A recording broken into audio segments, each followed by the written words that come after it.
मिलन केवल तफ्तीश नहीं करनी है, बल्कि ये बताया जा रहा है कि दूसरा हमलावर भी पकड़ा गया है। यानी पहले जो लाल शर्ट में लड़का था वो पकड़ा गया और अब दूसरा वाला भी जो तस्वीरों में दिख रहा था पकड़ा गया है।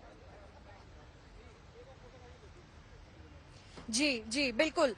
इस वक्त पुलिस ने इत्तला किया है हमें कि दूसरा जो है उसका नाम शुभम बताया जा रहा है और उसने खुद जाकर गाजियाबाद के पुलिस स्टेशन में सरेंडर किया है इस वारदात के बाद। पहला उसका साथी जो पकड़ा गया था सचिन नाम बताया जा रहा था, अब ये दूसरा। तो इन दोनों को पकड़ लिया है पुलिस ने। अब आगे पुलिस और ज्यादा जांच करने की कोशिश कर रही है कि मोटिव क्या रहा इनका फायरिंग करने का।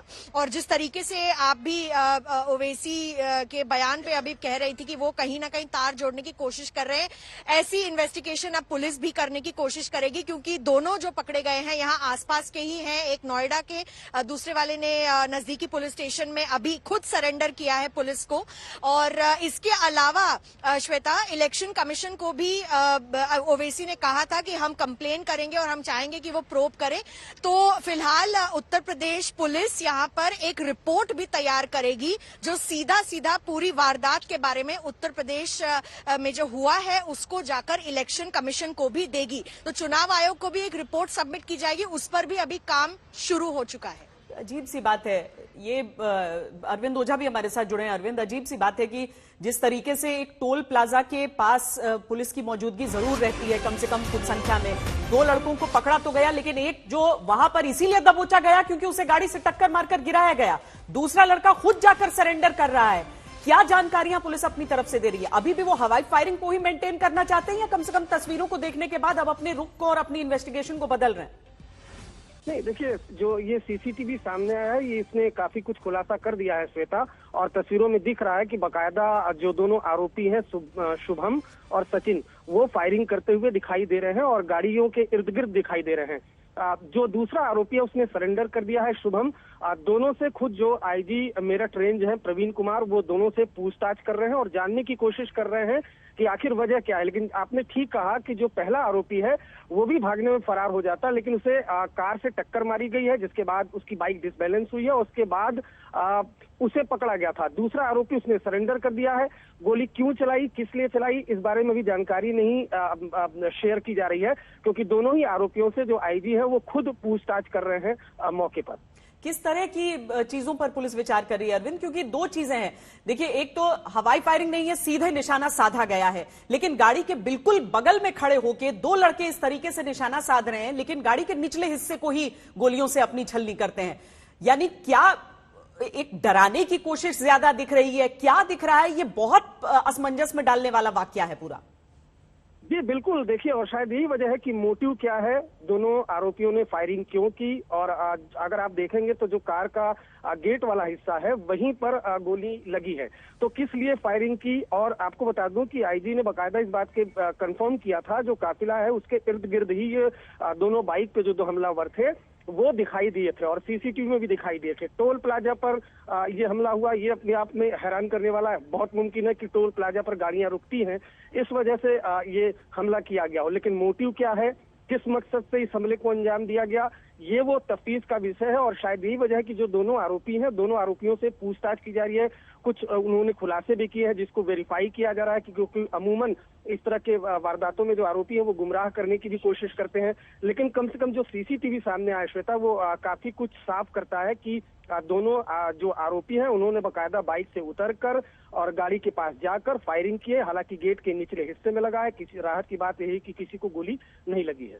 अगर 4 बार के सांसद हैं असदुद्दीन ओवैसी, एक चुनावी रैली में वो प्रचार करने के लिए यहां पर आते हैं। अब देखिए, त्रासदी ये है कि योगी आदित्यनाथ एक ही दिन पहले ये कहते हैं कि कट्टा का कल्चर अब खत्म हो गया है और अब डिफेंस कॉरिडोर की बारी यहां पर आ रही है। रोजाना कोई ना कोई ऐसा छापा पड़ता है जहां पर कट्टे बरामद हो रहे होते हैं और उसमें खुलेआम बेधड़क दो युवक सड़क पर दौड़ते हुए गोलियां चलाते हैं।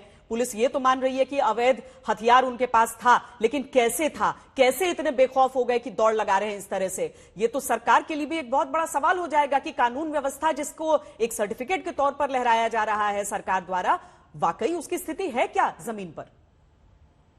जी बिल्कुल, देखिए श्वेता, अगर बात की जाए उत्तर प्रदेश की, तो चाहे उत्तर प्रदेश पुलिस हो, वो भी लगातार पीठ थपथपाती है। और पिछले दिनों आपने देखा होगा कि किस तरीके से एक के बाद एक धड़ाधड़ इनकाउंटर हुए। लेकिन मैं आपको बता दूं कि ये कट्टा नहीं है। जो ये हथियार बरामद हुआ है, अभी तक जो हमें जानकारी मिल रही है कि 9mm की पिस्टल है। अमूमन 9mm की जो पिस्टल होती है वो जो सरकारी अधिकारी है, खासतौर पर पुलिस, वो पुलिस ही इस्तेमाल करती है। तो ये पिस्टल कहाँ से आया, और अगर ये 9mm का पिस्टल है जिस जो अवैध तरीके से बनाया गया, तो अपने आप में हैरान करने वाली बात है। दूसरी बात मैं आपको बता दूं कि लगातार जब से चुनाव आचार संहिता लगी है, चाहे वेस्टर्न यूपी की बात करें, तो वहां पर ताबड़तोड़ अवैध हथियारों की फैक्ट्री पकड़ी जा रही है। और हाल फिलहाल के 2 से 3 दिनों में लगातार वेस्टर्न यूपी में, चाहे वो शामली हो, कैराना हो, इन तमाम इलाकों में बावजूद इसके हथियार लेकर अगर 2 शख्स पहुंच रहे हैं, तो जाहिर सी बात है पहले से प्लानिंग की होगी।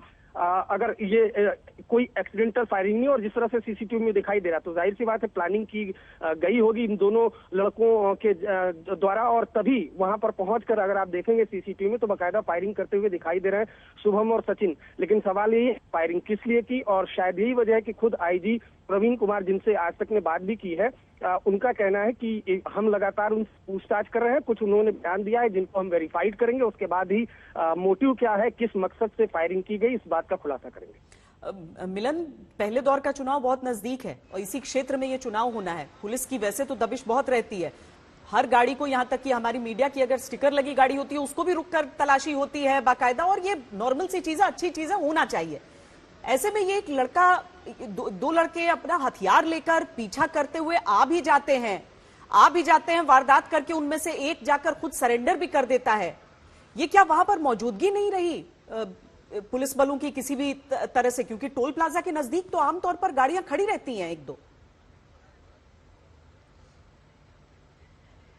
जी बिल्कुल, देखिए इस वक्त भी मैं उसी टोल प्लाजा पर खड़ी हूं और आप मेरे पीछे देख रहे हैं कि गाड़ियां तो आ जा रही हैं। फिलहाल मैं आपको बता दूं कि चेकिंग बहुत ज्यादा सख्त कर दी गई है यहां पर इस इंसिडेंट के बाद, क्योंकि आपने देखा कि सीसीटीवी फुटेज में खुलेआम ये दोनों लड़के यहां बीच में से दौड़ते हुए फायरिंग कर रहे हैं। और फिलहाल भी आपको यहां पर पुलिस बल इस वक्त ज्यादा दिखाई देगा, लेकिन अमूमन हम देखते हैं कि टोल प्लाजा पर पुलिस बल नहीं होता है।